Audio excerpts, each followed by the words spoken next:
قريوش عين الجمل من أنجح وأسهل المعسلات اللي نخدموهم في مناسباتنا السعيدة كالأعياد والأفراح وحتى في الأيام العادية.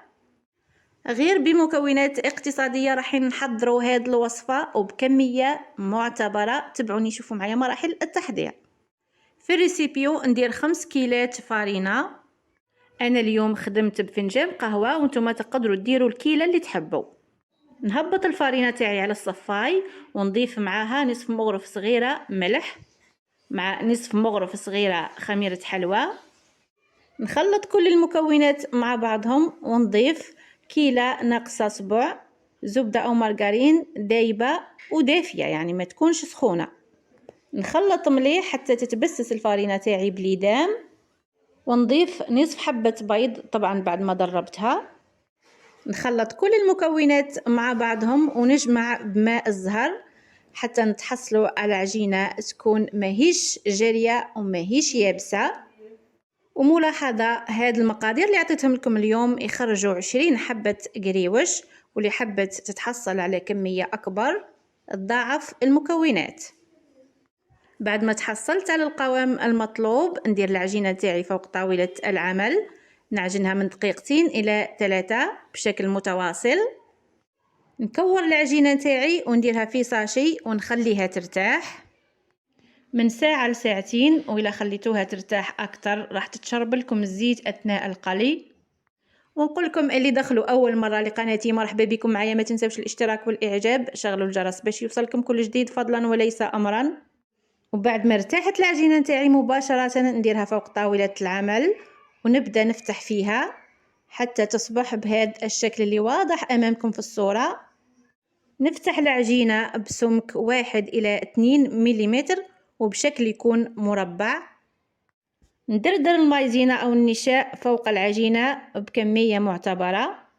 ندير مسحة خفيفة بيدي على النشاء هكذا باش يتسوى فوق سطح العجينة، ونبدأ نلفف العجينة نتاعي ونزير بصباعي هكذا باش ما يدخلهاش الهواء.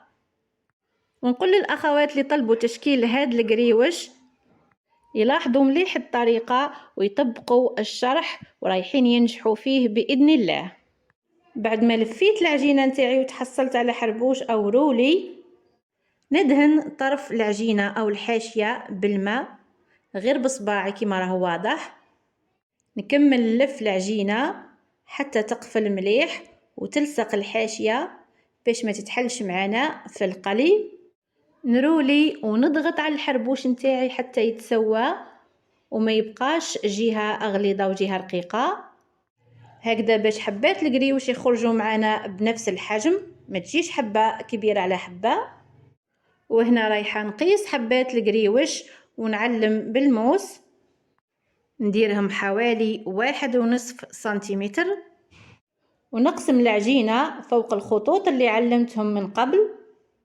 وهنا كملت المرحلة الأولى من تشكيل هاد القريوش ونروحوا للمرحلة الثانية. قطعة العجينة اللي تحصلت عليها راهي مورقة لداخل.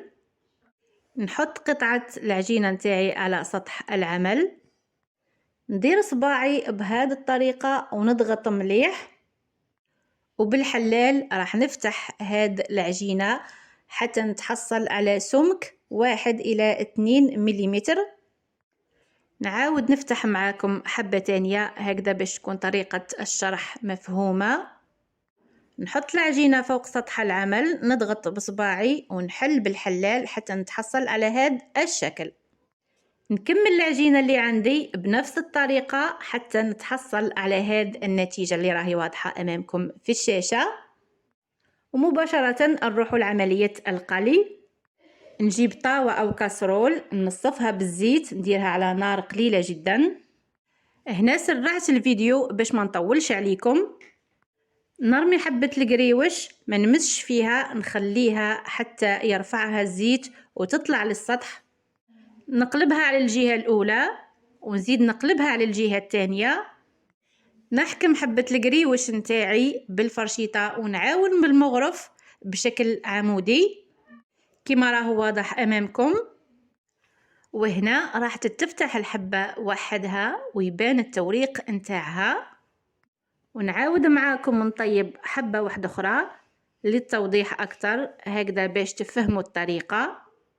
نرمي الحبة في الزيت، نستناها حتى تطلع للسطح، نقلبها على الجهة الأولى ونزيد نقلبها على الجهة الثانية، ونحكمها بشكل عمودي، من جهة بالفرشيطة ومن جهة الثانية نعاون بالمغرف، ووحدها اوتوماتيكما رايحة تتورق وتاخد شكل عين الجمل. نخليها تتحمر على الجهتين ونرفعها من الزيت. بعد ما كملت القلي رايحة نعسل القريوش نتاعي غير بالمغرف، ونزينه بحبات السمسم أو جلجلانية. تعسلوا الكمية اللي تحتاجوها والباقي تخبوه هكذاك بلا تعسال. وبالنسبة لطريقة التقديم تبقى اختيارية على حساب ذوق كل سيدة، تحبوا ديروه في الكيسات أو تقدموه مباشرة كما قدمت أنا. وفي الأخير راح نقسم معكم حبة باش تشوفوها من داخل، خفيف ومحمر للقلب.